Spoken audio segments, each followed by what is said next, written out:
இது ஒரு மிகப்பெரிய ஒரு சீக்ரெட். இது நான் பிக் பாஸ்லேயே உடைக்கல, இப்போ உடச்சி விட்றேன். வாவ், இதுதான் சொர்க்கமா அப்படின்ற மாதிரி இருக்கும். சூனியம் வைக்கிறவங்களுக்கே சூனியம் வச்சிருக்கேன். திடீர்னு 2 கை 2 காலில் இருந்தும் பயங்கரமாக வாட்டர் வந்து ஸ்வெட் ஆகுமா? அப்படியே ஸ்வெட்டுங்கிறத விட பைப்பை திறந்து விட்ட மாதிரி தண்ணி வரும். ஐயோ, சபரிக்கு கொடுத்தாங்க, சபரிக்கு கமருதீன் கொடுக்குறாங்கன்னா இது வந்து நியாயமாக இருக்குமான்றது எனக்கு தெரியும். இல்லை, அது வந்து இப்போ இது மாதிரி ஆட்கள் வந்து அதை விரும்புகிறாங்களா? எப்படி அந்த நெகட்டிவ் ப்ரொமோஷனை விரும்புகிறாங்களா? இல்லை அதான் எனக்கு வேணும் அப்படிங்கிறாங்களா? இன்னும் 100 நாள் உள்ள இருக்க வச்சிருப்பாங்க என்னைய. ஆஹா, அதான் எதிர்பார்த்தான். இப்போ அதான்டா கலை பாயிண்ட்டை பிடிச்சிருக்கான்னு நான் ஏன் அதை பண்ணலை? நான் ஒரு இதில் வேற யாரை குத்துறதுன்னு தெரியல, அதனால அரோராவை குத்துனேன் நான். நீங்கள் ஏதாவது வேற ஏதாவது போட்டு விட்டாதீங்கன்னு. துஷாரையா துஷாரு, உஷாரையா உஷாரு. உஷாராயிருந்தானா அரோராட்ட மாட்டிருப்பானா? சிக்கிட்டான் சேகர், செத்தான், அவ்வளோதான். புதிய சிந்தனை நேயர்களுக்கு வணக்கம். மீண்டும் ஒரு முக்கியமான ஒரு கெஸ்ட்டாக சந்திக்க போகிறான்.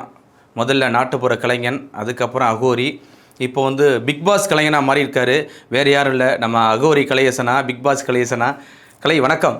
வணக்கம் அண்ணா. கலை, இப்போ அந்த வாட்டர்மெலன் ஸ்டார் இருக்கார்ல, அவர் ஏன் அடுத்த பொருள்லாம் திருடுதீங்கன்னா அதுவும் இப்போ ட்ரோல் பண்ணிட்டு இருக்காங்க, அதுவும் வச்சு ட்ரோல் பண்ணுறாங்க. எதுக்கு அது சாப்பிட்டே இருக்குன்னு தோணுதா அவருக்கு? எப்படி இல்லை, ஆக்சுவலி அது நடந்ததில் உண்மை என்னென்னா, அன்னைக்கு அந்த ஆப்பிள் எடுத்துன்னு நான் எனக்கு திருட்டு போட்டால் அவருக்கா?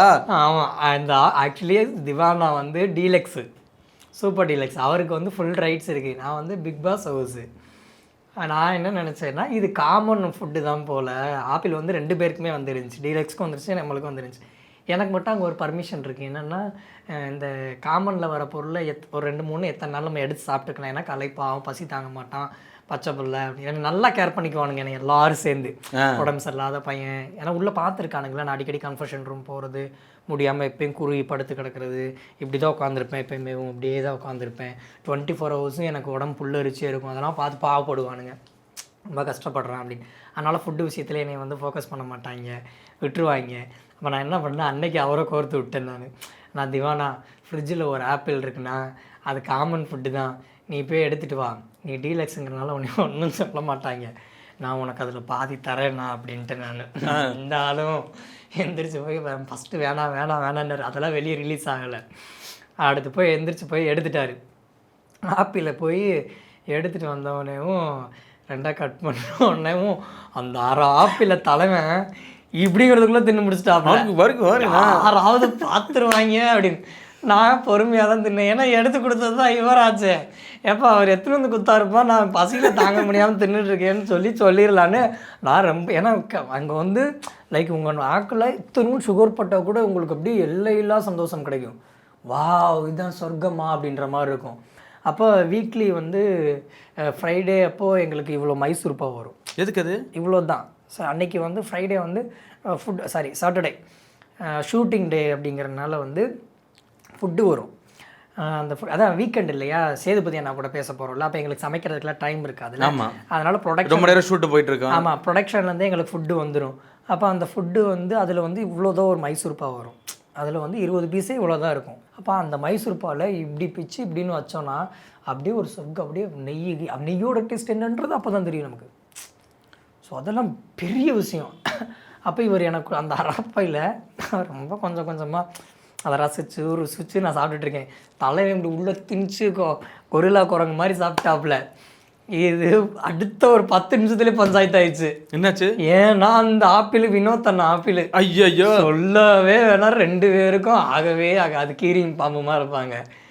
ஏன் ஆப்பிளை வாடா நீ திருடி தின்னா, ஆப்பிள் திருடா திருட்டு பயலை பின்னி பண்ணாருன்னு பயங்கரமாக கத்துறாரு. நான் கமுக்கமாக எந்திரிச்சு போட்டேன். திவான் அண்ணன் இப்படி பார்க்குறாரு. எனக்குன்னா ஐயோ சொல்லலை, போட்டு கொடுக்கல, நான் சொல்ல மாட்டேன்ட்டேன்.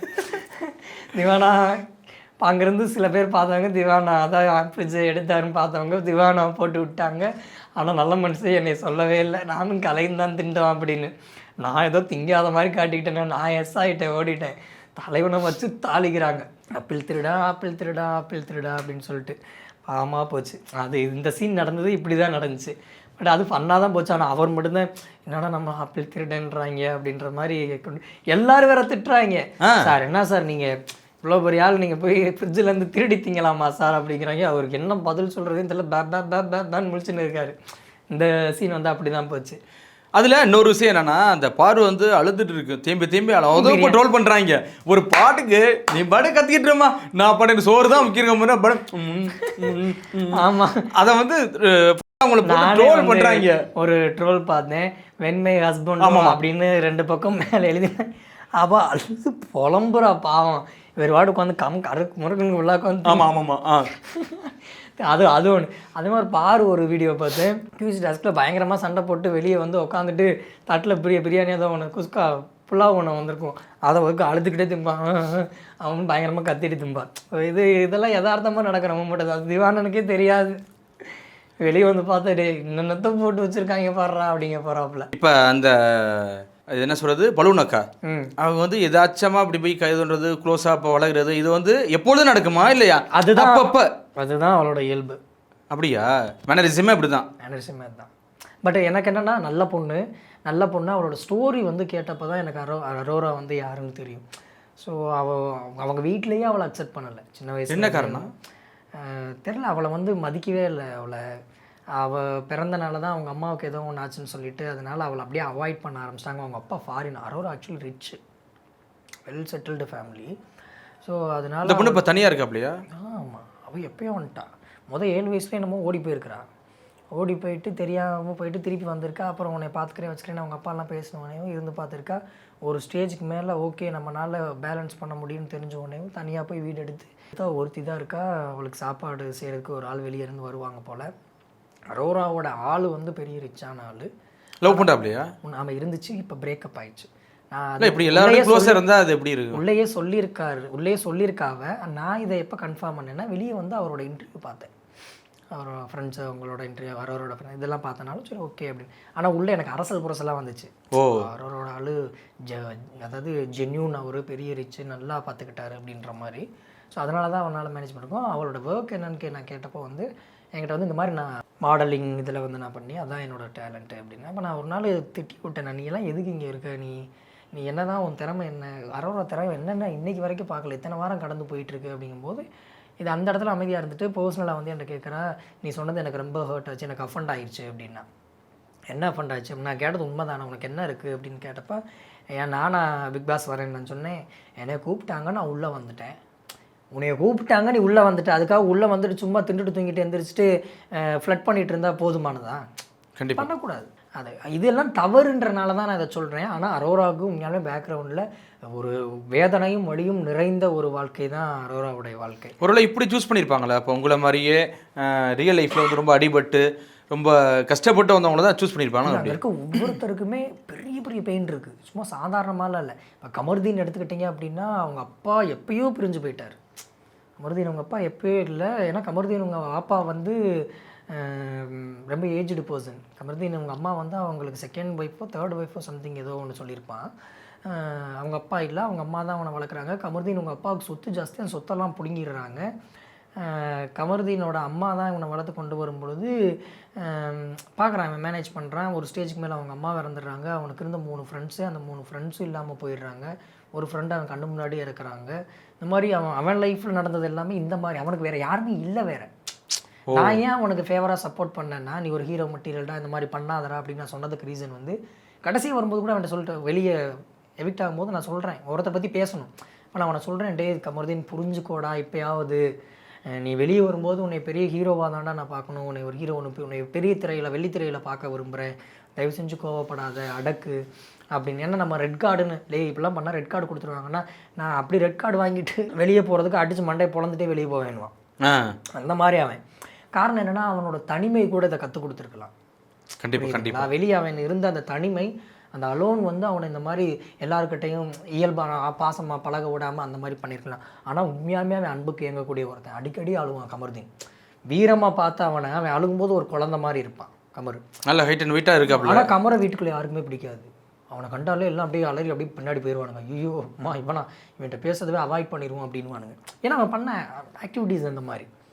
ஒரு சில ஒவ்வொரு தடவை பண்ணும்போதும் சொல்லி பார்ப்பாங்க. இவன் சொன்னாலும் கேட்க மாட்டேன், இவன்கிட்ட போய் வாக்குவாதம் பண்ணுறது வேஸ்ட்டு தாங்கிற பட்சத்தில் என்ன பண்ணுவாங்க, அவாய்ட் பண்ணுவான். இவாட்டுக்கு பேசிட்டு நான் திருப்பி ரிப்ளை பேசினா தானே நீ ரிப்ளை பண்ணுவேன்.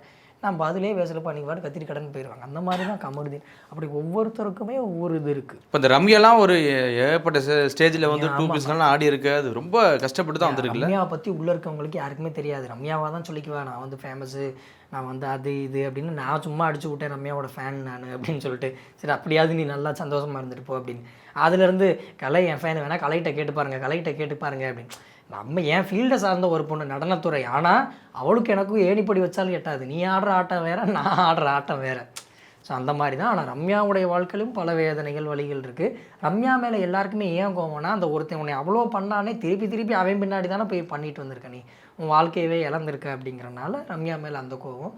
மற்றபடி ரம்யா வெளியே வந்து பார்த்தேன், ரம்யா அடிக்கடி பசங்க கூட ஓட்டிக்கிட்டு அப்படியே வாய்ஸ் டோன் மாற்றி பேசுகிறது, அடிக்கடி உடம்பு சரியில்லாமல் போன மாதிரி பண்ணுறது, இதெல்லாம் வெளியே அவளுக்கு நெகட்டிவாக இருக்குது. உள்ளே வந்து அவளுக்கு உண்மையாலுமே அப்பப்போ உடம்பு சரியில்லாமல் போகும். ஆனால் உடம்பு சரியில்லாமல் போனாலும் டாஸ்க்ஸ் எல்லாம் பண்ணுவாள். நானே ஒரு தடவை அவளை நாமினேட்டு குத்திருக்கேன் நான். ஸோ அந்த மாதிரி அப்படி ஒவ்வொருத்தருக்கு லைக் ஒவ்வொரு மாதிரி இருக்குது. ஆனால் எல்லாம் பெயின்ஃபுல் ஸ்டோரி தான்.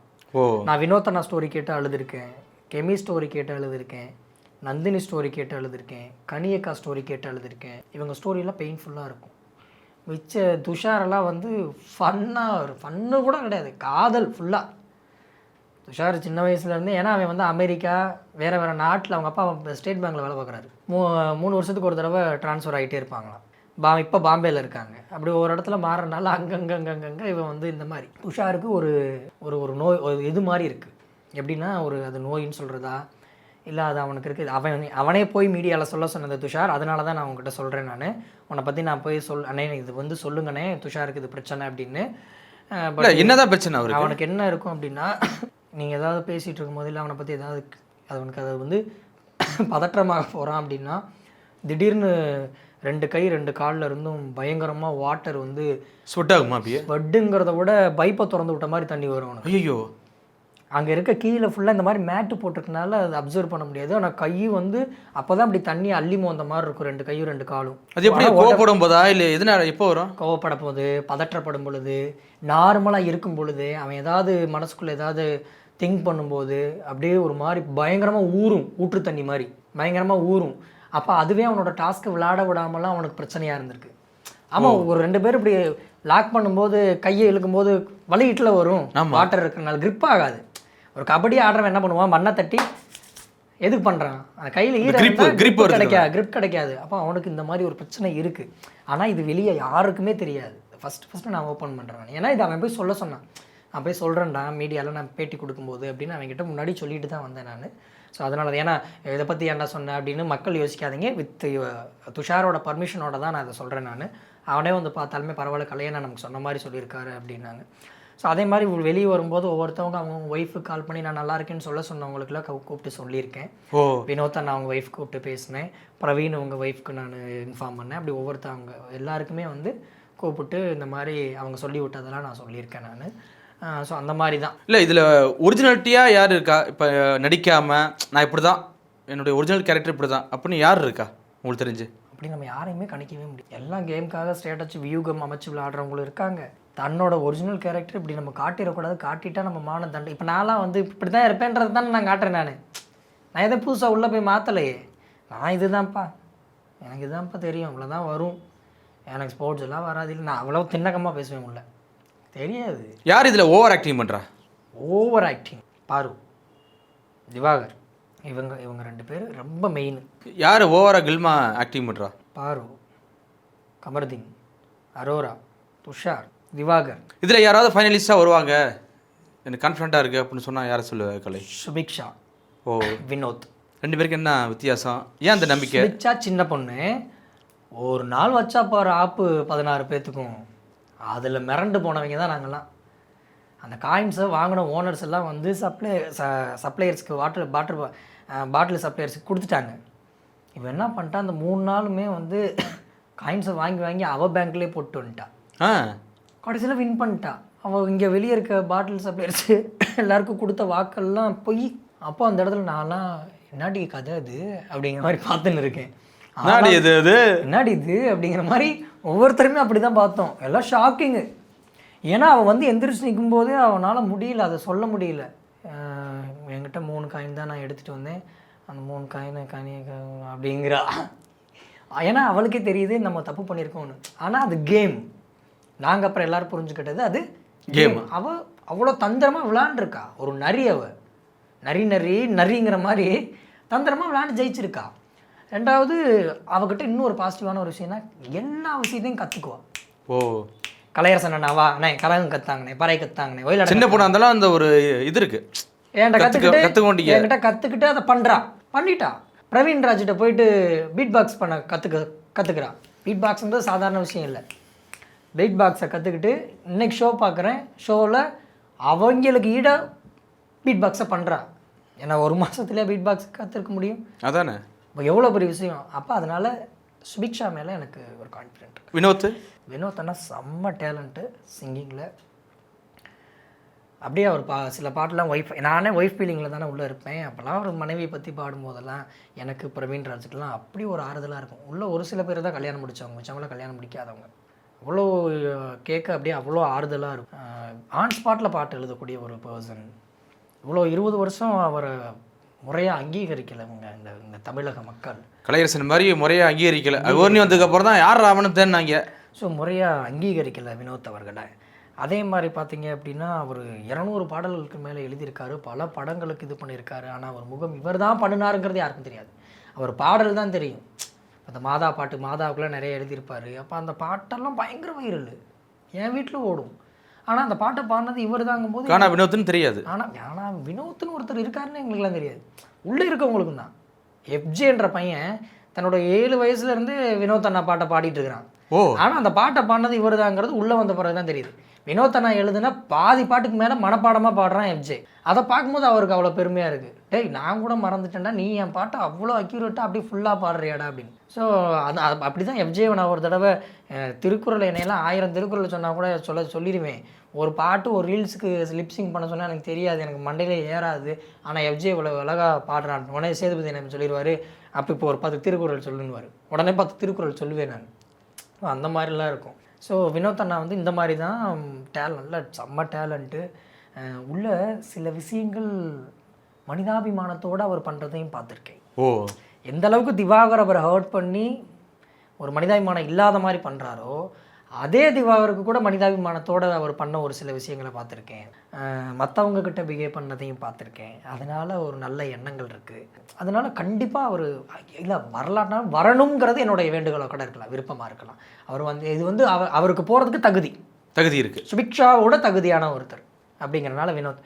இதை தவிர சபரிக்கு கொடுத்தாங்க, சபரிக்கு கமருதீன் கொடுக்குறாங்கன்னா இது வந்து நியாயமாக இருக்குமான்றது எனக்கு தெரியல. ஏன்னா அவங்க டிவி ப்ராடக்ட் அப்படி ஒரு இது போகும். ஏன்னா எனக்கு சில தகவல் வந்துச்சு, மேபி அந்த மாதிரி கூட இருக்கலாம். ஏன்னா சபரி வந்து இது வரைக்கும் பெருசாக ஒன்றும் பண்ணி நான் பார்க்கல. கமருதீனுமே பெருசாக ஒன்றும் பண்ணி நான் பார்க்கல. ஓவர் ஆக்டிங் பாரு வரதுக்குலாம் வாய்ப்பு இல்லை. ஓவர் ஆக்டிங்கில் ஓவர் ஆக்டிங் பாரு இருக்கா? இல்லை அது வர வாய்ப்பு இல்லை. டைட்டில் இருக்கா? டைட்டில் நாங்கள் இது இந்த கேள்வியை கேட்டதுக்கே வெளியே நம்மளை காரி மொழிவாங்க. நான்ப்பா நீங்கள் அப்படி இல்லை சிரமப்பட்டு ஓவர் ஆக்டிங்காக பண்ணது, டக்குன்னு பாட்டில் தூக்கி போடுறது, வில்லியா மாறுது, திடீர்னு சந்திரமுகியா மாறுது. என்ன பண்ணாலும் பாருவெல்லாம் விட மாட்டாங்க, பாரு கொடுக்க முடியாது. ஆனால் ஒரு தவறான கண்ணோட்டம் பாரு மேலே மக்கள் வச்சுருக்கீங்க, அதையும் நான் திருத்த வேண்டியது இருக்குது. பாரு உள்ளே போகிறதுக்கு முன்னாடி ஒரு ஹோஸ்ட்டாக வந்து மெரினா பீச்சில் இந்த மாதிரி இடங்களில் மாஸ்டர் அது இது அந்த மாதிரி நெகட்டிவான கொஸ்டின் கேட்டு தானே பாரு வைரல் ஆகும். ஆமாம். ஆனால் அதை ஏன் நீங்கள் நெகட்டிவ்னு பார்க்குறீங்க? ஸ்கூல்ல நெகட்டிவ் தானே. இல்லை ஒரு பப்ளிக்காக போய்ட்டு ஒரு மைக் நட்டிக்கிட்டு பீரியட்ஸ் வந்து என்ன பண்ணுவீங்க? அதெல்லாம் நல்ல விஷயம். எந்த ஒரு ஆண் வந்து ஒரு பெண்ணுடைய குழந்தை பக்கிறத நேரில் பார்க்குறானோ, பீரியட்ஸோட வழியை பார்க்குறானோ, அந்த ஆண் வந்து ரேப் பண்ண மாட்டான் ஒரு பொண்ணை. ஸோ தெரிஞ்சுக்கணும், பீரியட்ஸை பற்றி தெரிஞ்சுக்கணும், மாதவிடாய்னா என்னென்னு தெரிஞ்சுக்கணும். இது எல்லாமே தெரிஞ்சுக்க வேண்டிய ஒரு கேள்வி தான். இது மக்களுக்கு தெரிஞ்சுக்க வேண்டியது, இளைஞர்களுக்கு தெரிஞ்சுக்க வேண்டியது. இதெல்லாம் தெரிஞ்சுக்காதனால தான் நாட்டில் பல இந்த மாதிரி பாலியல் ஆட்டோமேட்டிக்காக தெரிய போகுது. ஒரு குறிப்பிட்ட ஏஜ் வரும்போது ஆட்டோமேட்டிக்காக தெரிய போகுது. இன்னைக்கு உலகம் வந்து எதை நோக்கி போகுது? மீடியாவை நோக்கி. மீடியாவில் என்ன சொல்லுதோ அதை நம்பப்படுகிறது. மீடியாவில் எது வருதோ அதுதான் உண்மை அப்படிங்கிறியா. ஸோ அந்த மீடியா, ஏன்னா இன்றைக்கி ஸ்கூலுக்குள்ளேயே ஸ்மார்ட் கிளாஸ் வந்துருச்சு, மீடியா வச்சு தான் போட ஆரம்பிச்சிட்டாங்க. அப்படிங்கிற பட்சத்தில் பள்ளிக்கூடத்தில் எடுக்கக்கூடிய பாடத்திட்டத்தை பப்ளிக்கில் எடுத்தால் எது எப்படி தப்பாகும்? அதனால் எனக்கு இதில் உடன்பாடு இல்லை. உள்ளே இருக்கக்கூடிய கண்டஸ்டன்ஸ்களுக்கும் இது உடன்பாடு கிடையாது. நல்ல விஷயமாக தான் நாங்கள் பார்க்குறோம். மக்கள் அது வெளியில் பேசுனது ஓகே, ஆனால் உள்ளே அது பண்ணுற சேட்டைகள்லாம் பார்த்தா அது அப்போ அது இது வந்து சிங்க் ஆக்கிடுவாங்க. சிங்க் ஆக்கிட்டாங்க. ஆமாம்மா. இப்போ அரோரா வெளியே இப்படி ஒரு நேம் வாங்கியிருந்தாலும் உள்ளே போய் தன்னோட ஸ்டோரி இவ்வளோன்றது எனக்கு தெரிஞ்சில்ல. அப்போ நான் அதை பார்த்து வருத்தப்படுறேன்ல. ஆனால் இந்த விஷயம் பண்ணும்போது வெளியே பேசுனதுக்கும் உள்ளே பண்ணதுக்கும் மேட்ச் ஆகுது. அதனால தானே மக்கள் இந்த பட்டத்தை அவளுக்கு கொடுத்துருக்காங்க. உண்மைதானே? எனக்கே அந்த மாதிரி தான் தோணுது. ஸோ கரெக்டு தான். காஸ்டியூமாக இருக்கும், ட்ரெஸ்ஸாக இருக்கும். ஏன்னா அவன் நினச்சா மாற்றிருக்கலாம். நான் எப்படி போய் மாற்றிட்டு வந்தேன்? இல்லை, அது வந்து இப்போ இது மாதிரி ஆட்கள் வந்து அதை விரும்புகிறாங்களா? எப்படி அந்த நெகட்டிவ் ப்ரொமோஷனை விரும்புகிறாங்களா? இல்லை அதான் எனக்கு வேணும் அப்படிங்கிறத. இப்போ நான் வந்து உள்ளே போயும் நான் வந்து ஓம் நமோ கால பைரவாய பச தக தக கன கன மறைன்னு ஒரு மந்திரத்தை போட்டேன்னா வெளியே வரும்போது நான் பிக் பாஸ் கலைஞன் எவனா சொல்லுவானா? திரும்ப அகுரி கலைஞர் இன்னும் 100 நாள் உள்ள இருக்க வச்சிருப்பாங்க என்னைய. ஆஹா, அதான் எதிர்பார்த்தோம். இப்போ அதான்டா கலை பாயிண்ட்டை பிடிச்சிருக்கான்னு நான் ஏன் அதை பண்ணலை? நான் போனது அதுக்கு தான். அப்போ ஏன் அரோரா அப்படின்னு நினச்சி போகலன்னு கேட்குறேன். வெளியே உனக்கு நெகட்டிவாக இருக்குன்னு தெரியல. இது உனக்கான வாய்ப்பு, இது உனக்கான பிளாட்ஃபார்ம். அதான்ப்பா வெளியில் பண்ணதை திரும்ப உள்ளே போய் கண்டினியூ பண்ணுற. வாண்டடாக ஒருத்தனை பிடிச்சி இழுக்கிறவா பிரைவேட் ரூமுக்குவானுங்கிற. அப்போ என்னன்னா இப்போ ஏன் அப்படி பண்ணான்னு எனக்கு இப்போ வரைக்கும் அது பெரிய இதனால அந்த பையனும் தானே பாதிக்கப்படுறான். அரோராவுக்கும் உனக்கு எவ்வளோ டிஃப்ரென்ஸ் தெரியுமா ஏஜ்? நான் கூட ஏதோ சும்மா ஒரு இதுக்காண்டி வியூஸ்க்காண்டி அது மாதிரி ஃபோட்டோஸ் போடுது அப்படின்னு எதிர்பார்த்தேன். ஆனால் இது உண்மையிலே இது மாதிரி பண்ணது என்ன தவறு தான். இதெல்லாம் வெளியே வந்து பார்க்கும்போது அவள் என்ன பண்ண போகிறான்னு தெரியல. இப்போ கல்யாண நாட்கள் ஒரு 4 பேர் இருப்பீங்களா? மீதி எல்லாருமே கனியக்கா, நான், விக்கல்ஸு, பிரவீன், அவ்வளோ. மற்றவங்க கல்யாணம் ஆகாதவங்க தான். எப்படி அவரோட மேட்ச் பண்ணி இருந்தீங்க? அவனும் அங்கே கை வைக்கிறான், இங்கே கை வைக்கிறான். இல்லை, என்கிட்டலாம் பக்கத்தில் வந்தாலே நான் ஒரு டிஸ்டன்ஸ் மெயின்டைன் பண்ணுவேன். அரோரா என்கிட்ட சும்மா நான் ஒரு இதில் வேறு யாரை குத்துறதுன்னு தெரியல. அதனால் அரோராவை குத்துனேன் நான். நீங்கள் ஏதாவது வேறு ஏதாவது போட்டு விட்டாதீங்கன்னு. எனக்கு நான் வேறு யதார்த்தமாக வேறு பேசிகிட்டு இருக்கேன். அதனால் அரோரா ஓட்டு தானே? ஓட்டு தான். அரோரா உன் கமெண்ட்டில் கேட்பாங்க, உன் ஃபேன்ஸ் எல்லாம் உள்ளே வரதுக்கு முன்னாடி உன் ஃபோட்டோலாம் நான் பார்த்துருக்கேன். நீ என்ன என்கிட்ட பேசவே மாட்டேங்கிற. அதனால அந்த வருத்தத்தில் தான் இப்போ நான் உனக்கு வந்து ஒரு நாள் குத்துன்னு உனக்கு குத்த போகிறேன் அப்படின்னு சொல்லி குத்திருப்பேன் நான். இப்போ அதுலேருந்து என்ன பண்ணிட்டேன், அரோரா அப்பப்போ என்கிட்ட வந்து என்ன பேசணும்னு சொன்னேன். இப்போ பேசு அப்படின்னு சொல்லி அது மாதிரி நீ பேசு அப்படின்னு வருவேன். நான் பெருசாக ரெஸ்பான்ஸ் பண்ண மாட்டேன். வேறு ஏதாவது விஷயங்கள்னால் பேசுவேன் நான். என்ன தாட்டில் வராங்கன்னு நமக்கு பார்த்தோன்னே தெரிஞ்சிடல. கல்யாணம் முடிச்சு 3 உள்ளே பெற்றவன் இல்லையா நான். ஆமாம். ஸோ அந்த மாதிரி மற்றவங்கள்லாம் வந்து பெரிய அளவில் ரியாக்ட் பண்ண மாட்டாங்க. இல்லை, தெரியாதா இத்தனை சுற்றி கேமரா இருக்குது. இப்போ நம்ம போய் இப்போ கண்ட இடத்துல கை வைக்கிறோமே, இப்படி பேசுகிறோமே, இது வந்து டெலிகாஸ்ட் சொன்னால் என்ன ஆகுது நாளைக்கு அப்படிலாம் தெரியாதா? இல்லை இதுவும் ஒரு ப்ரொமோஷன் எடுத்துக்கிறாள் அப்படி கூட வச்சுக்கலாம். நாங்கள் ஒரு மீடியா பர்சனு, எங்களுக்கு அதுதான் லைஃபு. அதுக்கு என்ன இருக்குது? மீடியாவில் பேசுனா அது வேறு. உண்மையாக சோசியல் மீடியா ஒன்று நல்லா சொல்கிறீங்களுங்க. இங்கே நல்லவனுக்கு விட நெகட்டிவாக பண்ணக்கூடிய ஒருத்தனுக்கு நல்ல ஃப்யூச்சர் இருக்குது, ஃபாலோவர்ஸ் இருக்குது, ஃப்யூச்சரே இருக்குன்ட்டேனே. உன் ஃப்யூச்சர் நல்லா இருக்கும். உனக்கு பணமும் சரி, பதவியும் சரி, பட்டமும் சரி, புகழும் சரி, இது எல்லாமே இந்த நெகட்டிவிட்டி வச்சு வாங்கிடுவான். யாராக இருந்தாலும் சரி, உள்ளே இருக்கக்கூடிய negative person including me also. ஆனால் இந்த நெகட்டிவை கொண்டு வந்தது யார்? Negative audience. நீங்கள் தான் உஷாராகணும். துஷார் உஷாராயிருந்தானா அரோராட்ட மாட்டிருப்பானா? சிக்கிட்டான் சேகர், செத்தான், அவ்வளோதான். அந்த மாதிரி தான். இப்போ பிக் பாஸ் விட்டு வெளியில் வந்தாச்சு. பர்சனலாக ஏதாவது விஜய் சேதுபதி என்னோட பேசுகிறீங்களா? அப்படி ஓகே, இந்த கேள்வி ஆல்ரெடி கேட்டிருந்தாங்க. இப்போ நீங்களும் அதே கேள்வி கேட்குறீங்க. சேதுபதி என்ன என் மேலே ஒரு பெரிய கான்ஃபிடென்ட் வச்சுருந்தார். இடையில கடைசி நேரத்தில் அதாவது சண்டே வந்து வெளியில் சண்டே எலிமினேட் பண்ணுறது. ஆனால் வேண்டாம், சனிக்கிழமை சாட்டர்டே இன்னைக்கே அனுப்பலாம். அந்த ஒரு காண்டி ஏன் வந்துச்சு? ஆக்சுவலி டபுள் எவிக்ஷனு. ஆனால் சிங்கிள் எவிக்ஷன், அது கலை அனுப்பலாம் அப்படின்ற மாதிரி வந்துடும். விஜய் சேதுபதி எனக்கு போர்டு மெம்பர்ஸ் சொன்னது என்ன அப்படின்னா, விஜய் சேதுபதி என்ன ரொம்ப எக்ஸ்பெக்ட் பண்ணார் கலையை. டீம்கிட்டே சொல்லியிருக்கார் கலை கண்டிப்பாக சூப்பராக ப்ளே பண்ணுவான் அப்படின்னு. 2வது வீக்கெண்ட் டைம்லலாம் கண்டஸ்டன்ஸ்கிட்டே சொல்லுவார், நீங்கள் கலையை சாதாரணமாக நினைக்காதீங்க, பயங்கரமாக ப்ளே பண்ண போகிறேன், அவனோட வியூகம் ஸ்ட்ராட்டஜி என்னன்னு உங்களுக்கு தெரியாது அப்படின்னு. நானே பேசிப்பேன், நம்மளை பற்றி என்ன அப்படி சொல்கிறார், நம்ம அப்படியே வியூகமே அமைக்கல ஆட்டமா அண்ணன் அதுன்னு சொன்னார். 25 வயசுல சும்மாவா கொஞ்சம் ஆட்டமா அண்ணா அப்படின்னாரு. அது என்னப்பா வயசு? 25 வயசா? ஏய், அதுக்குள்ளே எல்லாத்தையும் பண்ணி முடிச்சியாடா. 2வது என்ன கலை இந்த வாரம் ஆளவே காணோம் அப்படின்னா, ஆனால் ஹாரி பாட்டரில் மறையிற போர்வை எடுத்து பொத்திட்டு உட்காந்துருந்தேனே அப்படின்னு. அதுக்கு ஒரு மந்திரத்தை போட்டியா அப்படின்னுவார். ஸோ அவருக்குமே டிஸப்பாயிண்ட் ஆயிடுச்சு நான் பெருசாக ப்ளே பண்ணாதது. ஆனால் சுச்சுவேஷன் என்னன்றது அவருக்கு தெரியாது. என்னோட கரண்ட் சுச்சுவேஷன் உள்ள வீட்டுக்குள்ளே என்னன்றது, என்னோட ஹெல்த் இஷ்யூ என்னன்றது அவருக்கு தெரியும். ஸோ அந்த எதிர்பார்ப்பு அவரையே கோமா மாறிச்சா என்ன? தப்புன்னு எடுத்துக்கிட்டார் வெளில போகணும்னா? இருக்கலாம். இன்னொன்று அவர் சோல் அப்படி தான் ரியாக்ட் பண்ணி ஆகணும். சம்பளம் வாங்குறாரு இல்லையா, சந்தோஷமா அனுப்ப முடியும். கலையை பத்திரமா போயிட்டு வாங்க. ஒரு நல்ல சிறந்த நாட்டுப்புற கலைஞர் திருந்தி வாழ நினைக்கிறேன், வாத்தவங்க சாமி அழகு பிள்ளை அப்படின்னு தூக்கி மடியில் கூப்பிட்டு ஒரு முத்தம் கொடுத்து லவ் யூடா கண்ணா அப்படின்னு சொல்லி அனுப்புனாருன்னா ஆறி மொழிவாங்க. இது ஷோ. அதனால் நான் அவர் சொல்லும்போது பார்த்தீங்கன்னா நான் சிரிச்சிடுவேன். ஏங்க நீங்கள் என்னங்களை நீங்கள் சிரிக்கிறீங்களே, என்ன பீப்புக்களை சிரிக்கிறீங்க நீங்கள், என்ன பீப்புக்களை நீங்கள் சிரிக்கிறீங்க அப்படின்னுவார். ஸோ அப்பயும் சிரிப்பேன். எங்க தவறை திருத்திக்கணுங்க அப்படின்னுவார். அது எனக்கு உள்ளே தெரியும் தவிர எனக்கு ஏன் அந்த இடத்துல நான் சிரித்தேன்னா, ஏன்டா நான் பேசின வீடு இது இதுக்காடா இவ்வளோ ரியாக்ட் பண்ணிட்டு இருக்காங்க ஒட்டுமொத்த பேர். நான் தான் சொல்கிறேன் தேவைலாம் பண்ணாதானே அப்படின்னு நான் சொன்னேங்கிறேன். அதுக்கு எனக்கு இவ்வளோ பெரிய பட்டம், சரி வாங்கின அவார்டில் இது ஒரு அவார்டு சேர்த்து வச்சுக்குவோம் அப்படின்னு. பீப் அவார்டு, சரி பீப் கலைன்னு வச்சுக்கலாம் அப்படின்ட்டு நல்லாதே இருக்குது, பரவாயில்ல வைங்கடா அப்படின்ட்டாச்சு. ஸோ இதுதான். ஸோ அதே மாதிரி பார்த்தீங்க அப்படின்னா பிக் பாஸ் அப்படிங்கிற பட்சத்தில் என்ன கற்றுக்கிட்டீங்க எல்லாம் யாருக்கெல்லாம் தேங்க்ஸ் பண்ண விரும்புறீங்க? ஓகே, பிக் பாஸ்லேருந்து நான் லேர்ன் பண்ணிக்கிட்டு வந்தது, நான் உள்ளே போய் எல்லாருக்கிட்டையுமே சொல்லியிருந்தேன், என்கிட்ட இருக்கிற விஷயங்கள் நீங்கள் கற்றுக்கங்க, உங்ககிட்ட இருக்கக்கூடிய ஒவ்வொரு கண்டஸ்டண்ட்டை இருக்கக்கூடிய நல்ல விஷயங்களை நான் கற்றுக்கிறேன் அப்படின்னு சொல்லிட்டு. ஸோ சுபிக்ஷாக்கிட்டேருந்து இந்த தந்திரவாதின்றதை கற்றுக்கிட்டேன், சபரிக்கிட்டேருந்து தன்னோட எளிமைத்தனத்தை கற்றுக்கிட்டேன். அப்படி ஒவ்வொருத்தர்கிட்ட ஒவ்வொன்றும் கற்றுக்கிட்டேன். பாருக்கிட்ட இருந்து எந்த இடத்துல அடங்கி போகாமல் விட்டு நல்ல விஷயத்துக்காக அடித்து பேசலான்றதை கற்றுக்கிட்டேன். திவாகரனாக்கிட்ட ஓவர் ஆக்டிங் பண்ணக்கூடாதுன்னு கற்றுக்கிட்டீங்களா?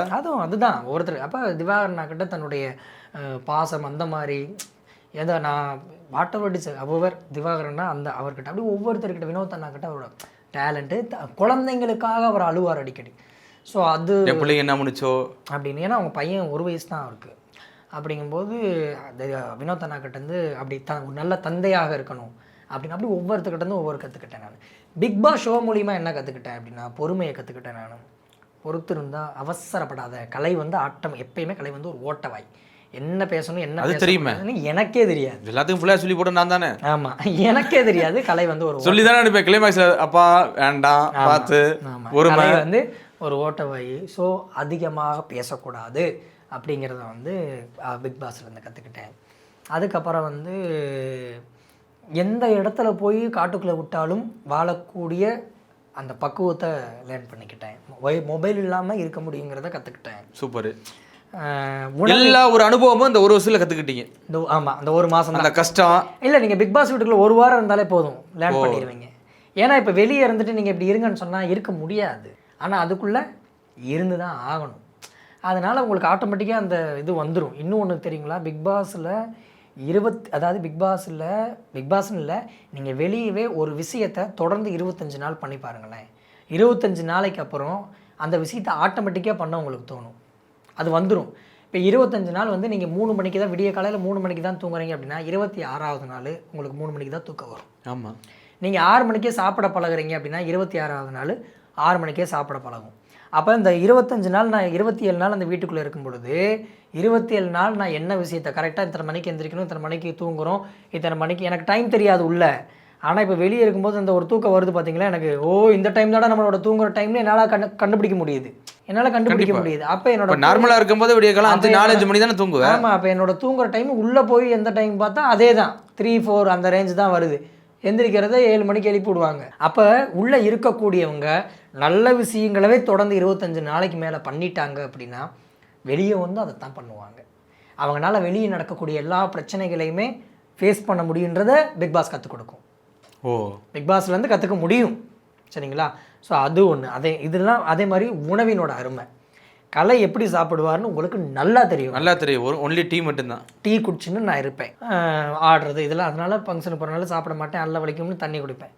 உள்ள உணவோட அருமை என்னடா அப்படின்னு அதான் சொன்னேன் பார்த்தீங்க. இந்த மைசூர் பாவச்சா கூட எனக்கும் பிரகாவுக்கு அதிகமாக சண்டை வருதுன்னா கூட அதுக்கு ரீசன் என்ன அப்படின்னா, சாப்பிட மாட்டேன், நான்வெஜ் சாப்பிட மாட்டேன், எனக்காக தான் செய்வாங்க, நான் திங்க மாட்டேன். இதிலே பெரிய சண்டை வரும். உள்ளே போகிறதுக்கு முன்னாடி கூட ஒவ்வாமல் இருக்கும் எனக்கு. ஷூட்டிங் ஸ்பாட்டில் ப்ரொடக்ஷன் ஃபுட்டு சாப்பிடாமல் நிறைய குடிச்சு அதிகமாக ஆல்கஹால் எடுத்திருந்தனால பித்தம் சேர்ந்துட்டு 3 வாய்க்கு மேலே சாப்பாடு ஊட்டினோடனேவும் குழந்தைங்க பண்ணுற மாதிரி அப்படி ஒரு மாதிரி பண்ணுவேன் நான். அப்போ எனக்கு உணவு ஒத்துக்கலை, ரைஸுங்கிறதே என் உடம்புக்குள்ளே ஏற்றுக்கப்படலை. அந்த மாதிரி உடல்நிலை வந்து பக்குவமாயிருச்சு. அப்போ உள்ளே போய் உணவு அந்த ஒரு நேரம் கிடைக்கிறதே அவ்வா எப்படா சாப்பாடு கிடைக்கும் அப்படின்ற மாதிரி. அது நல்லாயிருக்கும், நல்லா இல்லை, உப்பு இருக்கும், உள்ளே போடு, எப்பா சாமி ஏற்று ஒரு கதை கிடைக்கிது அப்படிங்கிறனால உணவோட அருமை. அதே மாதிரி நீரின் அருமை. தண்ணி இல்லைன்னா உன்னால் இருக்க முடியுமா அப்படின்னு. சத்தியமாக உள்ள பாத்ரூம் கழுவுறதுக்கு இப்படி தண்ணி இவ்வளோ இருக்கும். 350 லிட்டர் பாட்டிலில் ஒரு bottle, face wash and brush 2க்கும் சேர்த்து ஒரு பாட்டிலு, குளிக்கிறதுக்கு அந்த 350 ml பாட்டிலில் ஒரு 10 தடவை ஊற்றினா இப்போ என்ன ஒரு 3 லிட்டர் வரும். நான் அரை பக்கெட் கூட வராது. நான் என்ன பண்ணுவேன் தெரியுமா, எல்லாம் வாங்கி இந்த மாதிரி இதை வாங்கி இதுலேயே இன்னொன்று அங்கே சோப்பெல்லாம் இருக்காது, அவங்களே இது கொடுத்துருவாங்க. ஏன்னா அந்த சோப்புக்குள்ள தான் நாங்கள் ட்ரக் வச்சு எடுத்துகிட்டு போயிருவோமோ அந்த மாதிரிலாம் யோசிப்பாங்க. Okay okay. நாங்கள் வச்சுக்கிற ப்ராடக்ட் அதிலெல்லாம் ஏதாவது பண்ணிடுவோமோ அப்படின்னு யோசிப்பாங்க. அதனால எல்லா ப்ராடக்டையும் அவங்க தான் கொடுப்பாங்க எங்களுக்கு. ஃபேஸ் வாஷ்லேருந்து A to Z ஆயில் கூட அவங்க தான் கொடுப்பாங்க. பாடி வாஷ்லேருந்து எல்லாமே கொடுத்துருவாங்க. ஸோ அந்த பாடி வாஷ் லைட்டாக யூஸ் பண்ணாலே வந்து ஹெவி முறை வரும். அப்படிங்கும்போது தண்ணி கொடுக்குற தண்ணிக்கு பார்த்தா சும்மா காக்கா குளியல் தான் உங்களுக்கு சும்மா எடுத்து தொட்டு வச்சுக்கலாம், அவ்வளோதான். நான் எவ்வளோ விவரம் தெரியுமா, நான் என்ன பண்ணுவேன், இந்த தண்ணியை 1/4 பக்கெட் தண்ணியை வாங்கிட்டு வந்துட்டு என்னோடய பாத்ரூம் போகிற தண்ணி இதிலே ஊற்றிருப்பான்னு சொல்லிட்டு அந்த 350 ml அதிலே ஊற்றிட்டு தூக்கிட்டு பாத்ரூம்குள்ளே குளிக்கிற பாத்ரூம் போக மாட்டேன், ரெஸ்ட் ரூம்குள்ளே வருது. இது ஒரு மிகப்பெரிய ஒரு சீக்ரெட். இது நான் பிக் பாஸ்லேயே உடைக்கல, இப்போ உடச்சி விட்றேன். யாருமே எதிர்பார்த்துருக்க மாட்டாங்க கலை இவ்வளோ பெரிய ஒரு கிரிமினலா அப்படின்னு. நான் என்ன பண்ணுவேன்னா அந்த டாய்லெட் பாத்ரூம்குள்ளே போயிட்டு வெஸ்டர்ன் டாய்லெட் இல்லையா, அந்த வெஸ்டர்ன் டாய்லெட்டுக்கு மேலே ஒரு சிங்க் இருக்கும்ல, அந்த சிங்க் மூடி திறந்தால் தண்ணி பியூராக நல்ல தண்ணி அங்கே தான் இதாகும். ஆமாம், ப்ளஸ் பண்ணுற இடத்துல. அப்போ நான் என்ன பண்ணுவேன், அந்த பாட்டில் 350 ml சின்ன பாட்டில் அது மேலே அறுத்து தான் வச்சுருப்பாங்க, எங்களுக்கு தண்ணி கொடுப்பாங்க. அந்த தண்ணியை மேலே வந்து பாட்டில் அறுத்து தான் வச்சுருப்பாங்க. நான் என்ன பண்ணுவேன், வாளி நிறையா விட்டு மோந்துருவேன். இது அவனுக்கும் தெரியாது. குளிக்கிறதுல கடைசியால் நான் தாமே குளிப்பேன். ஒரு சில நாள் பாத்ரூமில் குளிச்சுட்டு அந்த டாய்லெட் பாத்ரூம்லேயே குளிச்சுட்டு இருந்ததை சபரி கண்டுபிடிச்சிட்டான். ஆனால் இந்த தண்ணி தான் மோந்து குளிச்சுன்றது கண்டுபிடிக்க முடியல. நம்ம கொடுத்து விடுறதே நாளுக்கு இப்போ தண்ணி தானே, யாரும் குளிக்கிறானே இல்லை, யார் இவ்வளோ தண்ணி யூஸ் பண்ணியிருந்தான்னு வெளியே வந்து கேட்கும்போது நான் சொன்னேன், நான் தான்ப்பா, நான் உள்ளேயே குளிச்சுட்டேன் அப்படின்னு சொன்னேன். ஆனால் அவன் அவ்வளோ தண்ணி யூஸ் பண்ணுறதை கண்டுபிடிச்சி, ஆனால் இங்கே தான் மோந்தேன்னா அவனால் கண்டுபிடிக்க முடியல. அதை போய் தொடச்சி விடுங்கப்பா, எல்லாம் செருப்பு இல்லாமல் தானே உள்ளே போகிறாங்க, ஏதாவது இன்ஃபெக்ஷன் ஆகும் அப்படிங்கிற. நான் போயிட்டு மேட் எடுத்து தொடச்சி விட்டு வந்துட்டேன். ஆஹா அவன் கண்டுபிடிச்சிட்டான்னு சொல்லிட்டு அப்போ இருந்து என்ன பண்ணிட்டேன்னா, இங்கேருந்து தண்ணியை பிடிச்சி வெளியே எட்டி பார்த்துட்டு யாருமே இங்கே இல்லை அப்படின்னா தண்ணியை தூக்கிட்டு டபக்குன்னு குளிக்கிற பாத்ரூம்குள்ளே போயிட்டு நான் மட்டும் நல்லா shampoo, face wash 3-4 face wash bottle போடுவேன். ஒன்று போட்டால் அழகாக மாட்டோம், பல கேமரா இருக்கு. ஆமாம், வெளியே தான் இருக்கும், உள்ளே இருக்காது. போடுற 3 இல்லை அடுத்த இதுக்கு மேக்கப் பல இருக்கு. அதனால் ஃபேஸ் வாஷை போட்டுறது, நல்ல பாடி வாஷை போட்டு சூப்பராக குளிச்சுட்டு வந்துட்டு அவன் எவ்வளோ 1/4 பக்கெட் தண்ணியை கொடுத்தானோ அதில் கொஞ்சம் கம்மியாக வச்சு இன்னொருத்தருக்கு தார பார்ப்பேன் தண்ணியை. எனக்கு போதும்ப்பா, எனக்கு சும்மா தொட்டாலே போதும் அப்படின்னு எல்லாரும் ஆச்சரியப்படுவானுங்க. ஏன்டா அவனை கொடுக்குறதே இவ்வளோ தண்ணி தான், அதுலேயும் இவ்வளோ மிச்சத்தை கொண்டு வரேன்னு பெருமைப்பட்டுட்டு இருப்பாங்க. அங்கே உள்ளே என்ன கூத்து பண்ணேன்னு எனக்கு மட்டும் தான் தெரியும், கடைசி வரைக்கும் கண்டுபிடிக்கல. ஓ, ஸோ இது பாருக்கு தெரியும் சீக்ரெட். நான் பாருக்கிட்ட போய் ரகசியமாக சொல்லிட்டேன், இப்படி தான் நான் குளிச்சுட்டு. பாரு அதான் பயன்படுத்திட்டு இருக்கா? இல்லை, இப்போ தண்ணி டாஸ்க் முடிஞ்சில்ல, மாற்றிட்டாங்க. அப்புறம் தண்ணி வர ஆரம்பிச்சிருச்சு, நார்மலாகவே குளிக்க ஆரம்பிச்சிட்டோம். ஸோ இது அந்த மாதிரி பிக் பாஸ்க்குள்ள அந்த இடத்துல புத்திசாலித்தனமாக என்ன யோசிக்கணுங்கிறதையும் அங்கே கற்றுக்கிட்டேன் நான். அப்போ அங்கே இருக்கிறவனுக்கு யாருக்குமே தோணலை, இல்லை 20 பேர்த்தில் எனக்கு தோணுச்சுல்ல. ஸோ நான் போய் அதை பண்ணிட்டு வந்துட்டேன். ஸோ இதெல்லாம் பிக் பாஸ்க்கு வந்து கற்றுக்கிட்ட ஒன்று. அது கண்டிப்பாக பிக் பாஸ் பிளாட்ஃபார்முக்குள்ளே போயிட்டு வரவங்க எல்லாருக்குமே வெளியே சர்வே கண்டிப்பாக பண்ண முடியும், சூப்பராக பண்ண முடியும். ஸோ இது பிக் பாஸ். ஸோ அதுக்கப்புறம் பார்த்தீங்கன்னா பிக் பாஸ் அப்படிங்கிறது அந்த வாய்ஸ் எங்களுக்குள்ள ஒரு மிகப்பெரிய ஒரு கேள்வி இருக்குது. உள்ளே இருக்கக்கூடிய அத்தனை யார் அந்த வாய்ஸ்? ஆமாம், பிக் பாஸோட அந்த வாய்ஸ் வந்து வேர்ல்டு ஃபுல்லாக ஃபேமஸ். நான் போன 2 நாள் எல்லாரையுமே கூப்பிடுவார், குட்டு சொல்லுவார், இதெல்லாம் பண்ணுவார். எனக்கு என்னடா என்னமே சொல்ல மாட்டார் அப்படின்னு எனக்கு இப்படி ரொம்ப மன உளைச்சல், அப்படியே ஒரு வருத்தமாக இருக்கும். எப்படா பெரியா சொல்லுவார், பெரியா நம்ம பேரை சொல்லுவார் அப்படின்னு. ஒரு நாள் அந்த 2வது நாளோ என்னமோ மேக்கப் பண்ணிகிட்டு இருக்கும்போது மைக்கை கழட்டி வச்சிட்டேன். கலையரசன் அப்படின்னாரு. கூப்பிட்டாரா பெரியா அப்படின்னு பயங்கரமாக திரும்பி தலை ரூமுக்கு முன்னாடி இருந்த ஸ்டெப்ஸில் டமால் நெட்டி ரத்தம் வருது. அது கூட தெரியாமல் பிரியா சொல்லுங்க பிரியா அப்படிங்கிறேன். மைக்கை ஒழுங்கா மாட்டுங்க அப்படின்னாரு. ஸோ அந்த மைக் எடுத்து போட்டேன். அதான் அவர் ஃபஸ்ட்டு கூப்பிட்டது. அப்புறம் அப்பப்போ கலை பாண்டிங் மாறிடுச்சு. நான் பெரியான்னு கூப்பிட பாண்டிங் மாறுது அவருக்கு எனக்கும். என்ன மாறுது, கலையரசன்ற பேரை கலைன்னு கூப்பிட ஆரம்பிக்கிறாரு. ஸோ அப்போ அவர் எனக்கு நெருக்கமாயிட்டாருன்னு அர்த்தம். ஸோ அது எனக்கு அதை விட ஹாப்பியாக, அதுலேயும் இன்ட்ரெஸ்டிங். கலையரசன் கன்ஃபெஷன் ரூம் வாங்க, தமிழ் படிக்க வைக்கிறதெல்லாம் என்னை தான் கூப்பிடுவாரா, எனக்கு ரொம்ப பிடிக்கும். கலையரசன் புரிஞ்சதா, ஏதாவது டவுட் இருக்கா, சூப்பராக பேசுவார். அந்த வாய்ஸை கேட்க இனிமையாக இருக்கும். அதுவும் அந்த உள்ள இருக்க ஒவ்வொரு கண்டஸ்ட்டும் அவங்கவுங்க விருப்பப்படுவாங்க. நம்மளை சொல்லிட்டாரா, நம்ம கேட்குறாரா அப்படிங்கும்போது இந்த 9 சீசனில் அவர் முதல்ல ஹாப்பி பர்த்டே பாடினது வினோத் அண்ணாக்கு தான். ஸோ அது யாருனாலே அக்செப்ட் பண்ண அவ்வளோ ஒரு ஹாப்பினஸ். 9 சீசனில் இது வரைக்கும் அவர் ஹாப்பி பர்த்டே பாடி பார்த்ததே இல்லை. நான் அப்போ வீட்டில் படுத்துக்கிட்டே கேட்பேன், ஏதாவது டாஸ்க் நடத்த சொல்லிட்டு தலை யாரோ பிரவீன் தான் தலை இந்த வாரம் பிரவீன் நீங்கள் பார்த்துக்கங்க, எனக்கு கொஞ்சம் வேலை இருக்குது அப்படின்னு நான் கேமரா பார்த்துட்டு, பெரியா சாப்பிட தானே போகிறீங்க நீங்கள் அப்படின்னு கலை அதெல்லாம் ஆச்சு. அந்த மாதிரி அது மாதிரிலாம் பண்ண மாட்டார் அவர் யாருக்கும். ஒன்று மோட்டிவ் பண்ணுவார், இல்லை கழுவி ஊற்றுவார். அவர் வாயிலிருந்து குட் ஸ்பிரிட் இல்லை இன்ட்ரெஸ்டிங் இப்படி சொல்கிறாருன்னா ரேரு, யாராலே வாங்க முடியாது, அப்படி இருக்கும். ஆனால் என்கிட்ட அந்த மாதிரி அதெல்லாம் ஆச்சு. அப்படி அந்த மாதிரிலாம் பேசும்போது உள்ளே வருண்டா ஒரு குஜாலு, அப்பாடா அப்படி. இந்த வாய்ஸ் நேரடியாக பார்த்துருக்கீங்களா? யார் பேர் அப்படின்னு? இது எல்லாருக்குமே இருக்க கேள்வி. இது வந்து உண்மையாலுமே உயிரோட இருக்காரா, அப்படி ஒரு மனுஷன் இருக்காரா? இல்லை அப்படின்னா ஏஐ வாய்ஸ் மூலிமா யாருனாலும் டியூட்டி உட்காந்து பார்க்குறவங்க எப்படி பேசினாலுமே இந்த வாய்ஸ் தான் வருமா அப்படிங்கிறதெல்லாம் பல பேருக்கு பல கேள்வி இருக்குது. நானே கேமரா முன்னாடி எல்லோரும் தூங்கிட்டு இருக்கும்போது நைட் 2 மணி 3 மணி அந்த மாதிரி டயத்துலலாம் ஏதாவது ஒரு கேமராவில் போய் கேட்பேன், பெரியா நீங்கள் உண்மையாலுமே உயிரோடு தான் இருக்கீங்களா, எப்படி நீங்கள் எப்படி அவங்கள பார்க்கணும், ஒருவேளை நான் எவிக்ட் ஆகி போனால் உங்களை நான் ரொம்ப மிஸ் பண்ணுவேன், வெளியே நான் போயிட்டாலும் எனக்கு எதாவது கஷ்டம் வரும்போது நான் மனசுக்குள்ளே பெரியா அப்படின்னு நான் நினச்சேன்னா உங்கள் வாய்ஸ் எனக்கு அசரீரியாக கேட்டால் அந்த விஷயத்தில் நான் ஜெயிச்சிருவேன். இப்படி தான் பேசி நிற்பேன் புலம்பிட்டு கேமராவில் போயிட்டு நைட்டில். ஆமாம், வாக் பண்ணிக்கிட்டே நடந்துகிட்டே இருப்பேன். நடந்துகிட்டே இருக்கும்போது நானாக புலம்பி பேசிட்டு இருப்பேன். அது பண்ணும் அந்த மாதிரி, அந்த வீடு உங்களை அப்படி பண்ணும். ஸோ அந்த மாதிரி பேசுவேன் பெரியாக்கிட்ட. ஸோ நல்லா இருக்கும். சூனிய வைக்கிற உங்களுக்கே சூனிய வச்சிருக்கா? வசியமன்ட்டார் பெரியா. அப்புறம் ஏதாவது ஜட்ஜ்மெண்ட்லாம் நான் உட்காந்தேன்னா என்னோட ஜட்ஜ்மெண்ட் நல்லா இருந்துச்சு அப்படின்னா வாழ்த்துக்கள் கலையரசன், வாழ்த்துக்கள் அப்படின்னுவார் இந்த மாதிரி.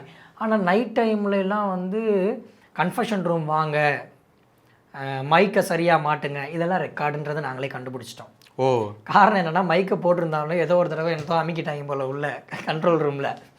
ரம்யா உங்கள் மைக்கை மாட்டுங்க, ரம்யா உங்கள் மைக்கை மாட்டுங்க, ரம்யா உங்கள் ரிப்பீட்டடாக வந்துருச்சு அவர் வாய்ஸு. ஐயோ மாட்டிக்கிட்டாங்கடா அப்படின்ற மாதிரி ஆயிடுச்சு. ஏன்னா அவர் தூங்க போகணும் இல்லையா? கண்டிப்பாக. அவர் எப்போ தூங்குவார்னா எல்லாரும் தூங்கினதுக்கப்புறம் தூங்குவார். இல்லாட்டி அப்படின்னா ஒரு 10 பேர் முழிச்சிருக்காங்க அப்படின்னா அவர் தூங்க போயிட்டாரு அப்படின்னா இந்த கேமரா டீமு. ஆனால் கேமரா நான் 3 மணி 2 மணி 4 மணி 5 மணி 6 மணி எல்லா டயத்துலையுமே எஞ்சி யூரின் போவேன். போகும்போது அந்த கேமரா நம்மளை ஃபோக்கஸ் பண்ணிகிட்டே தான் இருக்கும். இப்போ இங்கேருந்து பெட்ரூம்லேருந்து எஞ்சி பண்ணால் பெட்ரூம் கேமரா ஃபஸ்ட்டு பார்க்கும், அடுத்து லிவிங் ஏரியா, ஹாலு, வெளியே போகிறோம், வெளியே போக விட மாட்டாங்க தெரியுங்களா? ரொம்ப மிட் நைட்டில் அந்த டோர்லாம் ஆட்டோமேட்டிக்காக ரெட் லைட் போட்டு லாக் ஆயிரும். வெளியே போவோம், ஏன்னா ஏதாவது பண்ணிக்குவோம் அப்படின்னு பயம். எல்லோரும் தூங்கிட்டான். சம்டைம்ஸு நம்மளாம் கேமராவில் கேட்டால் எனக்கு ஒரு மாதிரி இருக்குது, நான் உள்ளே வெளியே வாக் பண்ண விரும்புகிறேன்னு கேட்டால் அடுத்த செகண்ட் டோர் ஓப்பன் ஆகும். அந்த மாதிரி ரொம்ப ஷார்ப்பாக இருப்பாங்க. ரொம்ப அர்ஜென்ட்டாக இருக்குது யூரின் அப்படின்னா அந்தமாதிரினா அந்த பாத்ரூம் கிட்ட இருக்க கண்ணாடி டோர் ஓப்பன் ஆகும். அந்த மாதிரிலாம் பண்ணுவாங்க. பாத்ரூம்குள்ளே உள்ளே போயிட்டு திருப்பி வந்து போய் படுக்கிற வரைக்கும் ஒவ்வொரு கேமராவும் நம்மளை இப்படி வாட்ச் பண்ணிகிட்டே இருக்கோம், எத்தனை மணியாக இருந்தாலும். அப்போ அந்த டயத்தில் நம்ம 2 பேராக வரும்போது யாராவது பேசுகிறோம் அப்படின்னா அந்த பேசுகிறது அவங்களுக்கு கேட்கல அப்படின்னா அந்த எத்தனை மணியாக இருந்தாலும் மைக்கை மாட்டுங்க அப்படிங்கிறது வரும். இந்த வாய்ஸ் வந்துடும். கன்ஃபெஷன் ரூம் வாங்க, மைக்கை சரியாக மாட்டுங்க இப்படிங்கிறது, லிவிங் ஏரியாவில் வாங்க அப்படிங்கிறதெல்லாம் வந்துடும். மிச்ச நேரம்லாம் பேசுகிறது அவர் தான். ஆனால் இதில் ஒரு உண்மை கடைசியாக நான் தெரிஞ்சுக்கிட்டது என்னென்னா, பிக் பாஸ் பெரியான்னு ஒருத்தர் இருக்கார். அவர் ரொம்ப குட்டையாக இருப்பார், கருப்பாக இருப்பார், அவர் வாய்ஸ் ரொம்ப பெருசு. அவர் ஒரு ஷோவில் வந்திருக்காரு. அந்த ஷோவில் பார்த்தவங்க நிறைய பேர் இருக்காங்க. நானும் பார்த்துருக்கேன். உள்ள இருக்க கண்டஸ்டன்ஸும் சொன்னாங்க இவர் தான் பெரிய அப்படின்னு சொல்லிட்டு. எனக்கு அப்போ அவரை கண்டிப்பாக என்றைக்காவது ஒரு நாள் பார்க்கணுன்ற ஆசை எனக்கு இருக்குது. இது என்னுடைய பெரிய ஆசை. நான் அவரை நேரில் பார்த்தாலும் இந்த வாய்ஸுக்கு எல்லா பிக் பாஸ் வெறியர்கள் எப்படி அடிமையோ கலையரசனும் பிக் பாஸ் பெரியாவோட வாய்ஸ்க்கு அடிமை தான். கண்டிப்பாக. இப்போ வெளியில் வந்தாச்சு, இப்போ திரும்ப விஜய் சேதுபதி அண்ணன் வந்து கூப்பிட்டு தம்பி என் படத்தில் ஒரு ரோல் பண்ணுறா அப்படின்னா எப்படி இருக்கும்? எனக்கு ரொம்ப சந்தோஷமாக இருக்கும். ஆனால் இல்லை கண்டிப்பாக நிச்சயமாக கூப்பிடுவாரா? அவர் கூப்பிட்றாரோ இல்லையோ கண்டிப்பாக ஏதோ ஒரு வரும், லிங்க் வந்துடும், அஷ்யூம் வரும். அதில் ஏதோ ஒரு இடத்துல கண்டிப்பாக விஜய் சேதுபதி அண்ணா கூட நான் நடிக்கிறதுக்கான வரும். அங்கே அண்ணாவோட ரியாக்ஷன் வேறு மாதிரி இருக்கும்னு நான் நிச்சயமாக நம்புகிறேன். கண்டிப்பாக கலை. தொடர்ச்சியாக சந்திப்போம். மிக்க நன்றி கலை.